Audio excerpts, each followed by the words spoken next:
Members, this is an important day. Crossing over from a platform that's lasted us well over a decade to a new platform, and we went through a process, and Fraser Carson and Flight Deck were selected as the platform for our new website. Fraser has never really left the club as well. In many respects, he's still part of the forum committee, even though he's not a club member, because we use his communication, marketing and website skills all the time, whether it's a district level or whether it's the Rotary Club of Wellington or a whole range of other clubs actually use Fraser's skill as well. So Fraser, just make sure I re-give you this before I forget, which is just bringing new members into the club. So,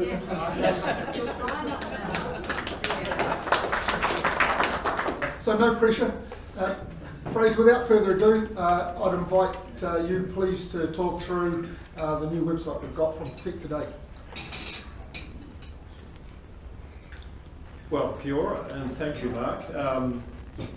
I was just commenting to Francis Weavers that actually it's very difficult to leave the club wandering down Lambton Quay on a Monday, just before lunchtime, constantly coming across people who, and it is very flattering to be asked back. I need to find a nominee though, nominator. However, there will be. Special thanks to President Mark Wheeler for inviting me to do this.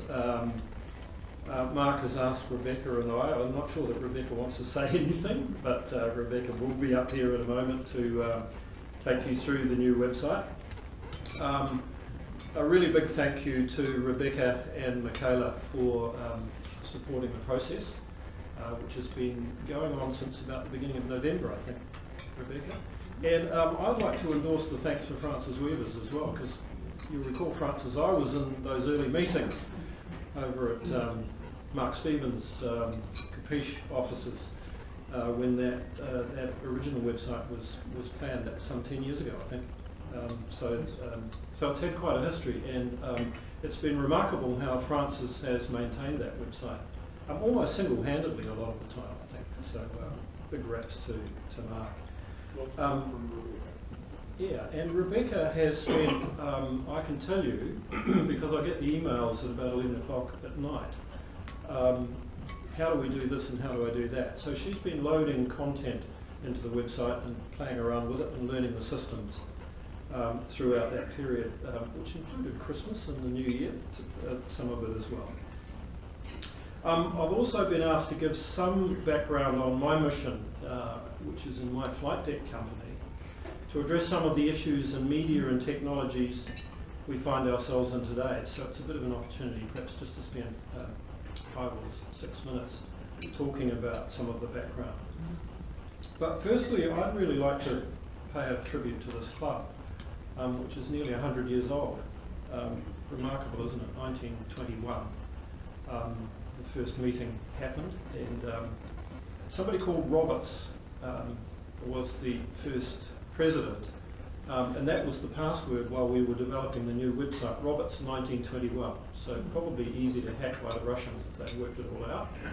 But there you go. In my view, the club's strength is about its people, and Rotary's strength is its commitment to community. Let's face it, the club has Governors General, a Prime Minister, Members of Parliament, and quite probably Wellington's finest mayor in modern times. It also has William, but he's not here. It also has people like Sue Patterson, James Austin, Helen Elgar, and Hewitt Humphrey. So it's all about people in my view, and I think that this club is really a fraternity of brothers and sisters, and thank you for making me feel at home. It's wonderful to be here. I think it's about community and it's about people, but I sense that Rotary clubs are generally struggling at the moment, like many established member organisations. I've worked during my absence with 4 other clubs in the past few years and trying to offer some advice as well as building websites for them. And that is to take a fresh approach, but also about how to reaffirm something of the central purpose of Rotary and the reason why people join and the reason why people stay, I think, in the end. which I think is mainly, I believe, about feeling good about serving your community. It's interesting, the why question to Rotarians is inevitably that. You know, that was the reason why I joined, that's the reason why I wanted to stay. I think sometimes along the way people forget that particular question. In the case of the Plympton Club, they committed to generating public profile largely through their website. 4 years ago they were less than 40 members and in decline. Now they're more than 60 members and increasing their numbers. So something must be working when that sort of reaffirmation can happen. In presenting the new Rotary Club website, I will come back to this theme in a minute. But first I'd like to just tell you briefly a little story. 9-year-old boy is in class. He is being repulsive and he's being disruptive. Sound familiar? Anyone? And he has a bullying and gloating attitude, especially towards the girls in class. The teacher pulled him up and told him that his behaviour was totally unacceptable.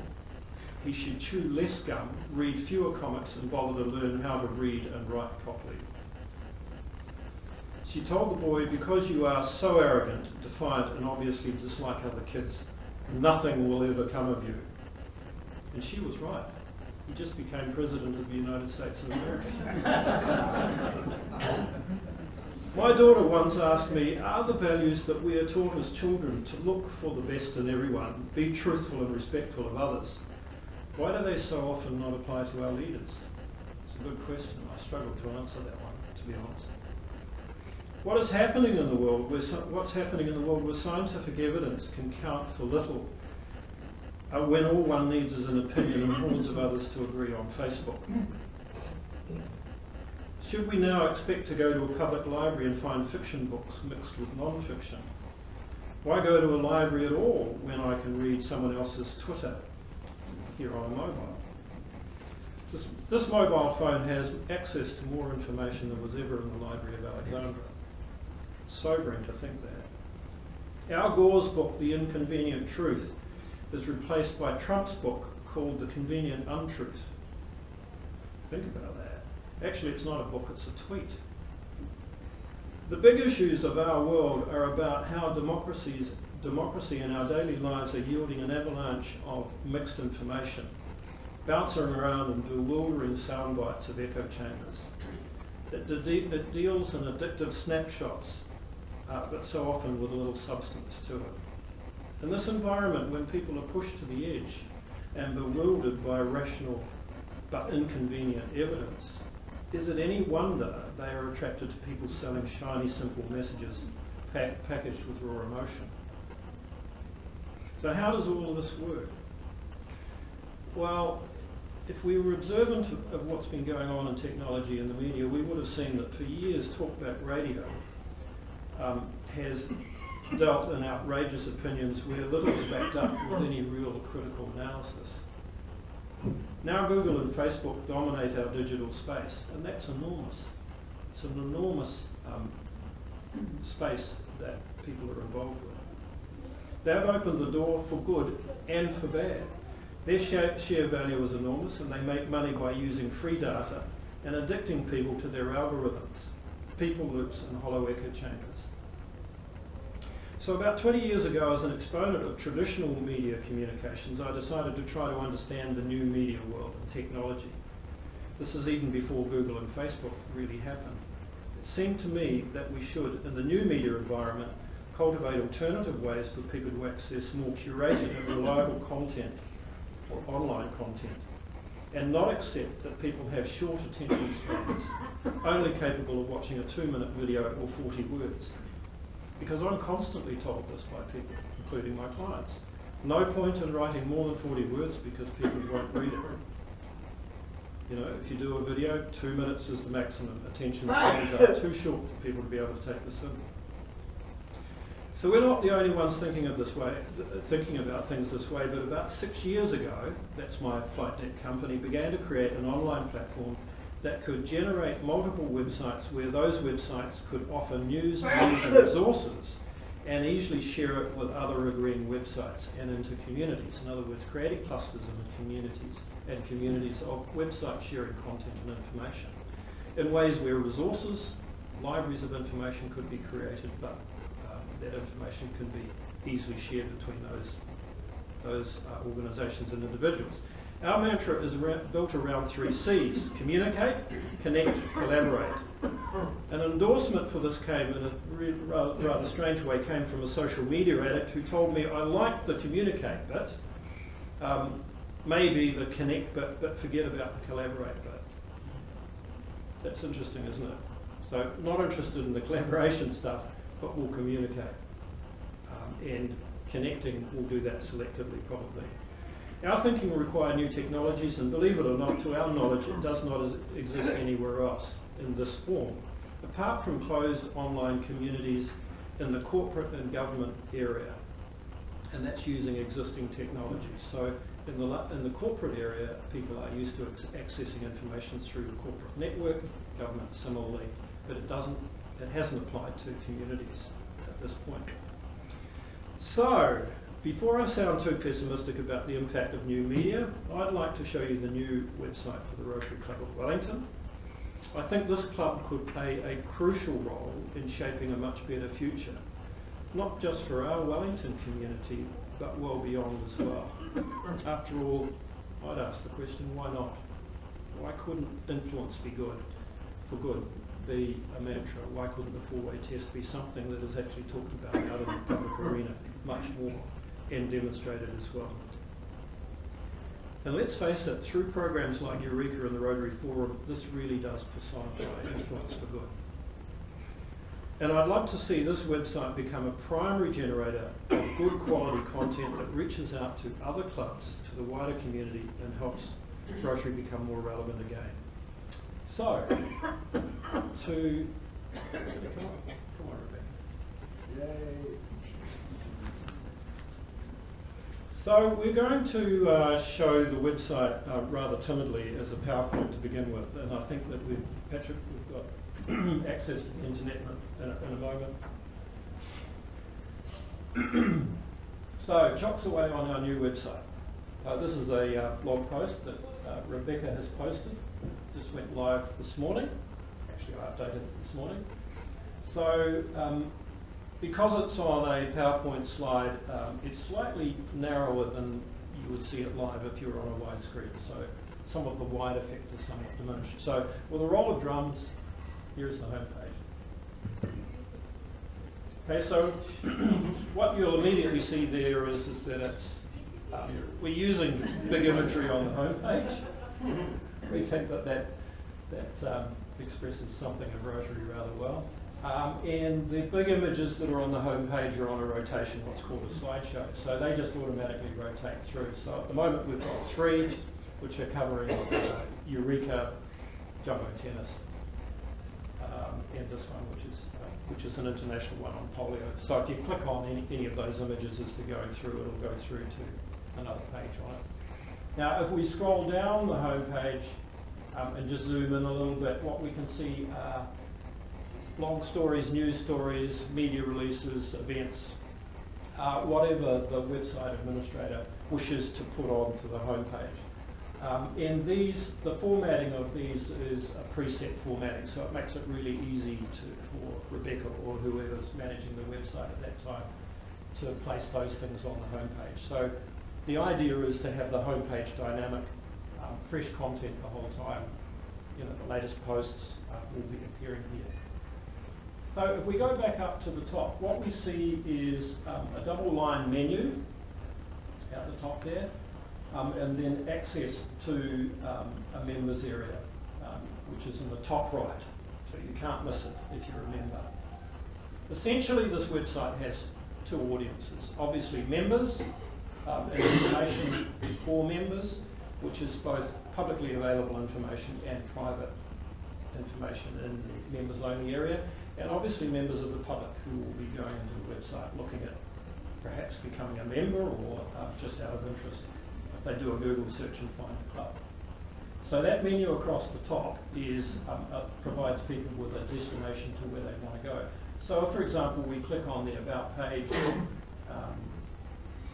up to the menu so we can have a closer look at the menu. You can see the top menu there is About, Meetings, Rotary Projects, Join Rotary, Links, Donate, Contact, and then the second row menu is kind of more dynamic information, news, events calendar, video record, and that kind of thing. So if we click on, for example, the About page, it takes us to a page where, as you would expect, you would find information about the club. This is publicly available information. Then a really important button for members, which is also available to members of the public. If you click on the Meetings page, it'll take you to pages which are displayed for each meeting. So you'll be able to go into that page, any of those pages which have all of the meetings coming up, I think for the next 5 or 6 months, something like that. So if I click on one of those pages, it'll take me to, for example, next week's meeting, 24th of April, promising something yummy to eat.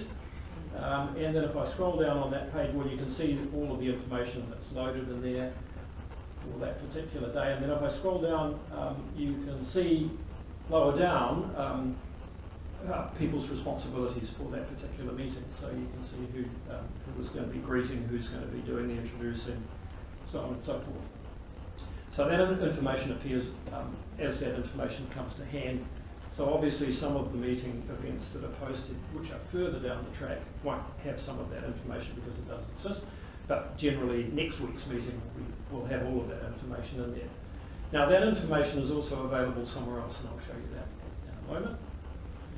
If we click on the events calendar, this is a publicly available calendar, and you'll see on that calendar every Monday meeting and any other events which are public events. So for example, Jumbo Tennis would appear in there as well, and any other events that would be posted publicly. And each event will have its own page and so on and so forth. Now, my dashboard is the area where members can go, and it is private to members only. So as a member, you will have a login, which you would have had from your previous website. And you get to that, and we'll just zoom in on the top right up here, into the members login. So you click on the members login, and you will have a login facility there where you enter your email address and password. So this would be your existing one. If you have forgotten your password, you can either harangue Rebecca, which is not recommended, is it, Rebecca? Because Rebecca gets toey if you harangue Rebecca, quite rightly. No, what you can do is that you can just click Forgot Password. Because if you've got fingers and thumbs which are thicker than an elephant's, it may well be that you're not putting your password in accurately, or you may be putting it in all caps and you shouldn't be, or whatever it might be. So if you're having any problems with your password logging in, it's likely to be human error, yours, and you can click Forgot Password, and that triggers an email which you can then click on because the system knows that it's you, because it's your email, and you can then reset your password. So the most common reason why people can't log in is because they've forgotten their password, or they're just all fingers and thumbs doing it. And there's a third thing at the top here. It says, if you are yet to be a member and would like to join, click here. And what that does is gives you a little form which you fill out, and that goes to Rebecca, and she'll enable you with a login for membership. So when you click on my dashboard, this is actually Peter Cullen's dashboard, which is good because Peter Cullen's not here. We can do what we like, probably, including spending his money by the sound of it. So this is my dashboard, and what appears on your dashboard when you go to it is the information which is personal to you.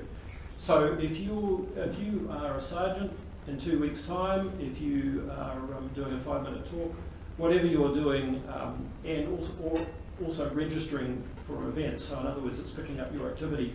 That's a page which is personal to you, and the system knows that it's you because you've logged in as you.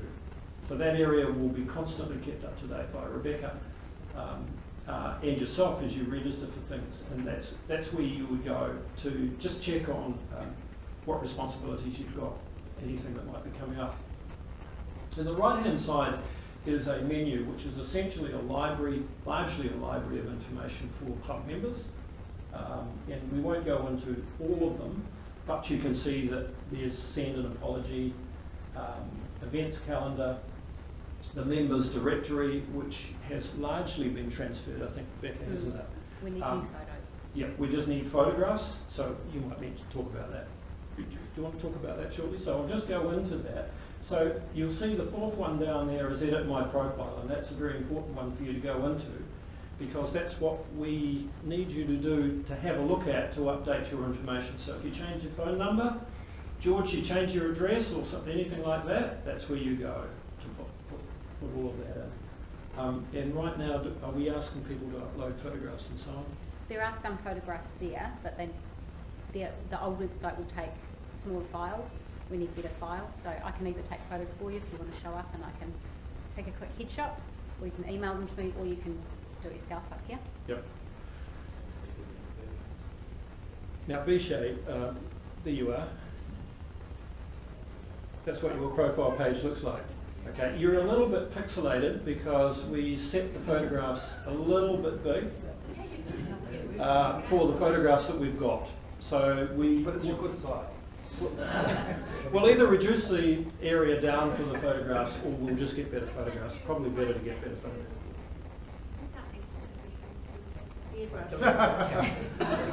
We didn't ask your permission before we did this, so I'm sorry about that. But there you go. So it's actually cut off at the bottom, so there is a lot of information that is available only to club members on the profile. It doesn't give you a date of birth or anything like that, but it does give you birthday. So everybody knows when your birthday is. So that's the sort of information that's in there. Going down that menu, there's a page for every club committee. And if you go onto the club committees page, that information will be kept up to date, hopefully by those people who will maintain those club committee pages and so on. Also going back to that my dashboard page, that will actually show you what committees you're actually in as well, so that's kept up to date.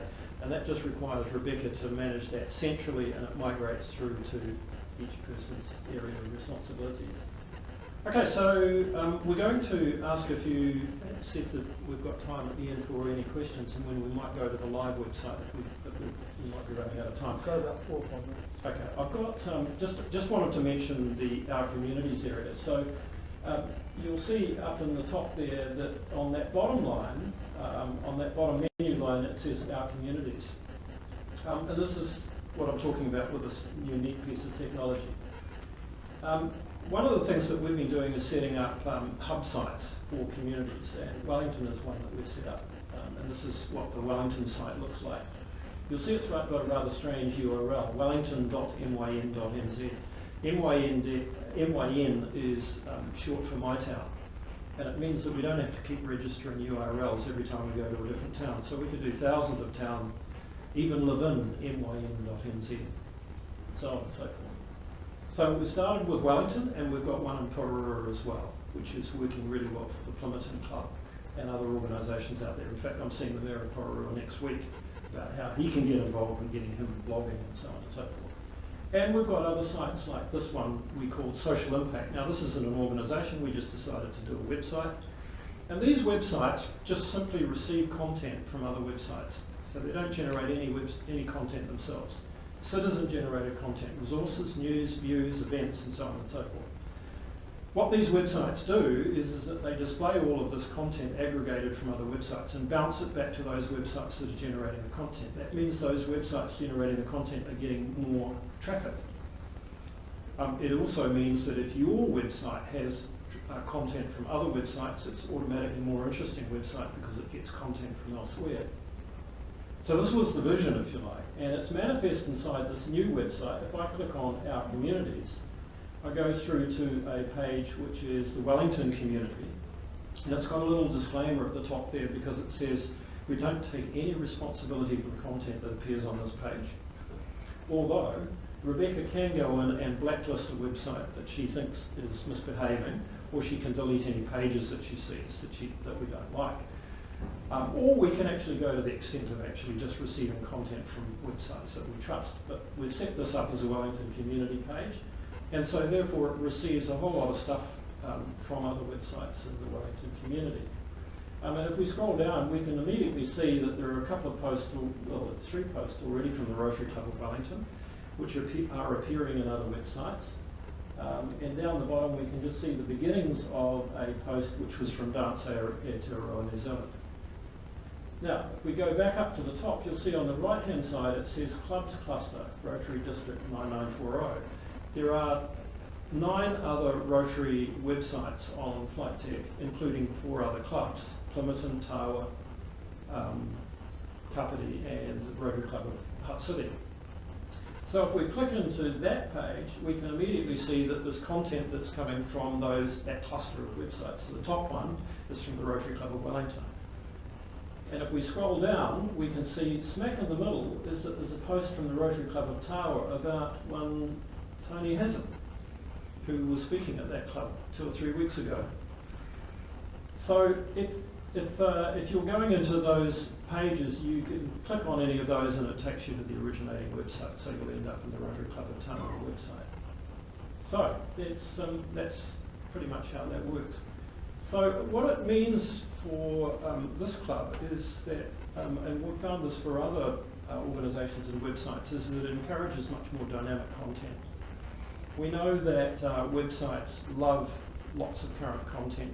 Google rewards websites that post regular content, fresh content, new content. But the problem is that often what discourages people from posting regular content is that their content only sits in that website. In this situation, you could go to the Wellington Hub website and an increasing number of other websites and see that content popping up. So that actually is driving more traffic back to your website and is encouraging more content. So one of the big things that I'd be saying to this club is that there's a big advantage in having a view, posting content, whether it's blog posts, articles, resources, that kind of thing, and influencing the discourse that's going on out there about all sorts of things. So that's it, I think. That's as far as it goes. So that's what the homepage looks like, and we hope you enjoy it. It's over to you to explore it. Time for 1 or 2 questions if you want to, Fraser. Anybody got a question for Fraser? Fraser, video content, like young people doing testimonials, talking about their experience. Yeah. Is it provision for that? Absolutely. One of the things that I've talked to Rebecca about, and I haven't sprung on Mark yet, is that there's actually, it would be a really good opportunity to set up another club website here for Rotary, which you could call Influence for Good or whatever, and it might be simply inviting guest speakers to post their speech notes, a blog about their presentation or an article. Because most people who come to the club to speak want to present something that's going on in their world and in the community, and that's what makes it interesting.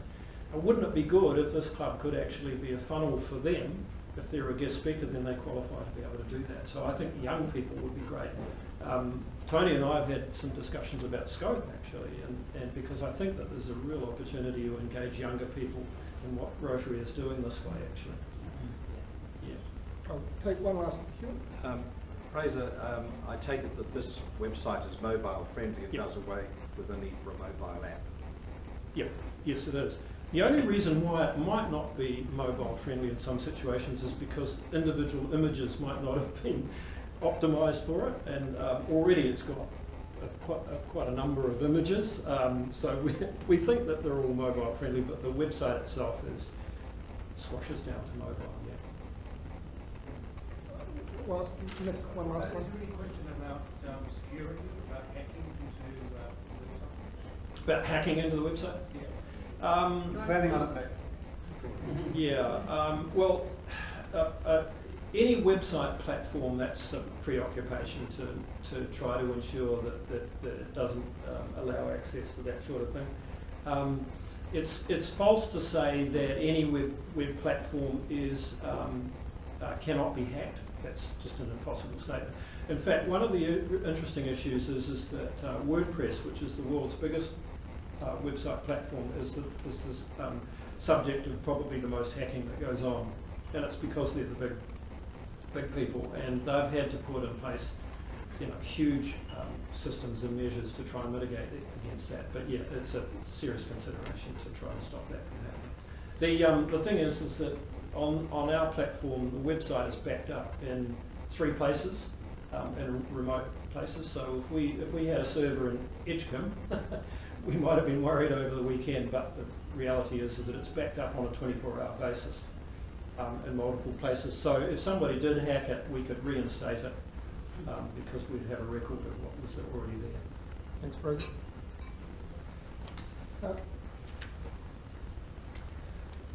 Stay there as well, if you don't mind. Members, just this day in history, the World Wide Web in 1989 begins by British scientist Tim Berners-Lee. 1990, he developed the first web browser. In 1992, he posted the first photograph on the web. In the early 2007, Francis Weavers launches the Rotary Club of Wellington website, and in 2017 we've got a new website launched. Could I invite Francis, Michaela, and Fraser and Rebecca to stand up, and then if you could join me really in thanking them for a Rotary Club history of outstanding websites.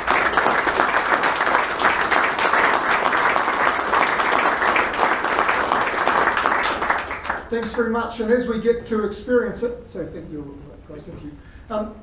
Yes, of course there'll be errors, omissions and everything else on it. If you've got it, please flick it into Rebecca just to tidy up any parts that are there. It's outstanding to have the links to the community piece. Please do get used to checking your data, blogging, providing updates, and if you're on a committee, please do feed information into Rebecca, because it's really important. This has the potential to be a really dynamic platform if we use it and exploit it. It really does take us into the future. Coming up, news of interesting events. Are there any on there? We've got on the 25th of April, that's Anzac Day, for those who don't remember it. A group of us are going to go to the Ataturk Memorial at 2:30, but as we all like eating, we're also going to go to the Elements Cafe, and they open at midday. Now they don't take reservations, but there are a few of us who are keen to get there and hold the places. So we'll be sending out a request to register for the event so that we can know how many tables we have to save. So that will be midday at Elements Cafe on Onipu Road in Lower Bay. Thank you. Thanks. On your tables there's the billiards form for the Wednesday the 17th of May. Next slide, please. On the district conferences over Anzac weekend. Just a reminder, there is no Rotary next Monday. It is Easter Monday if you've been too busy to actually note it in your diary, but don't come next Monday. And the following Monday, Susan has arranged Philip Meyer, the Chief Executive of the NZRSA, the day before Anzac Day, to come and talk to us about the RSA and Anzac and so on. So please do come along. That should be really, it's an organisation that's going through change, and it'll be interesting to get his view on that. Thank you. Fraser, Rebecca, Michaela, Francis, thank you for all you've done for our website over the last, Francis particularly over the last decade plus. For all members, thank you. See you when we can in the next few weeks. Don't forget our theme is Rotary Serving Humanity. Go out and make a difference. Thank you.